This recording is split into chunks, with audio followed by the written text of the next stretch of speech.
They don't teach you true business growth in college. There are no books or courses or seminars that teach you what it feels like to be alone and have to make business decisions that determine whether or not your company grows or stagnates or literally crashes and burns. But every guru in the world wants you to believe that they could teach you how to build a business, right? And to create personal wealth and to feel fulfillment, even though the great majority of their wealth comes from literally just teaching people those things. It's the real estate guy who's running a business growth workshop, or the personal development speaker who wants to teach you how to start your first business, or maybe the stock advisor or the stock trader who wants to teach you, how to build a massive business. But none of them have a track record of building any businesses.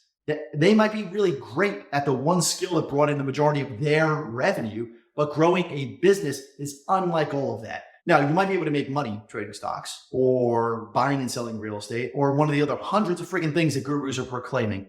But do you have the mindset to make the decisions to stop what you're doing now and take the actions they're telling you to take, or ride the ups and downs that are inevitably in every business, and then build a team so that you don't have to constantly be the one grinding it out every day all alone, and be smart about where you're going to put your money so that you can build a future instead of just an income for today, and handle all the relationships in your life while you're grinding it out, and also deal with all the sleepless nights and the loneliness that you feel because nobody truly understands the gravity of the decisions that you need to make, that they're relying on you to make every single time, right? The right decisions, whether they're your employees or your vendors or your spouse or your kids or any of the other people who rely on you being the breadwinner. Now, I often get calls from people who are significant in this world, meaning people know who they are. And they call me and they say, I just need to brainstorm. Can you spare a few minutes? And I say, yeah, man, what's on your mind? Because relationships and growth are everything to this world.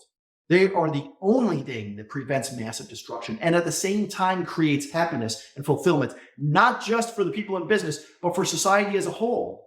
And there's a massive shortage of people who are willing to support their fellow business owners. It's why I still take on companies every once in a while in our advisory firm, even though that one day a week that I do that could be far more profitable for me if I spent it working inside of the companies that I own. And it's why I create all the free content on YouTube and Instagram, on TikTok, and pretty much on every other social platform, even though there's a cost to that time for me and also the expense of running social media teams for myself. And it's why I agreed to speak at nearly a dozen events this past year for free.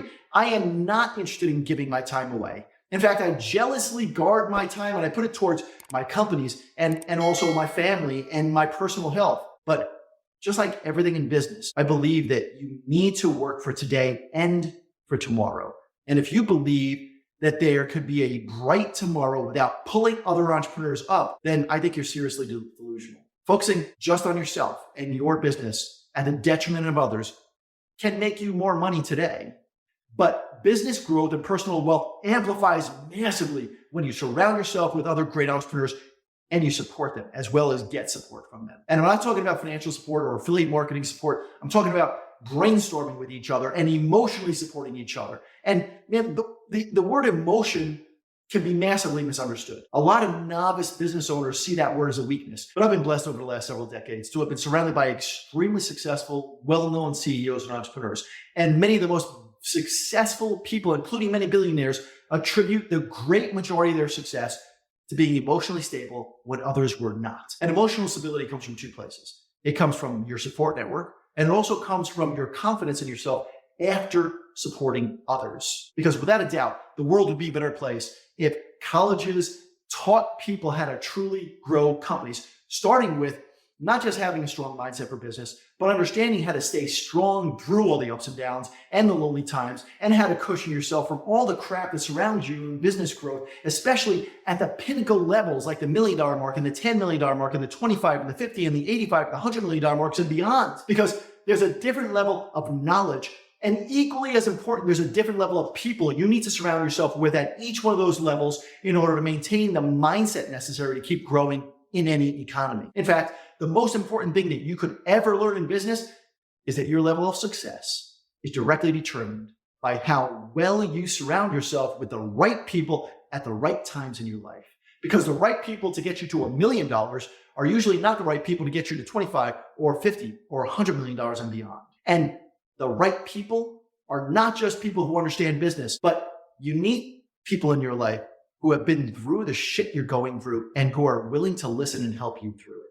You need people who will literally pull you up when life seems to be anchoring you down. And you could search for an entire lifetime and find just a handful of people like that. But when you do find those people, do whatever it takes to keep them in your life, which usually means you being a giver to them first, right? You being a giver to them so that they see value in you, so that they see value in the relationship with you, because nobody wants to be your crutch. Nobody wants somebody in their life who they're constantly supporting. Successful people subconsciously seek out other successful people who could support them in some way and who they could support as well. That synergy is like a freaking magnet. And when you find it, do everything you can to feed it until it's time to release it. And when it's time to release that relationship, do it with dignity, because you'll be amazed at how many wonderful people will circulate in and out of your life and then back into your life later on.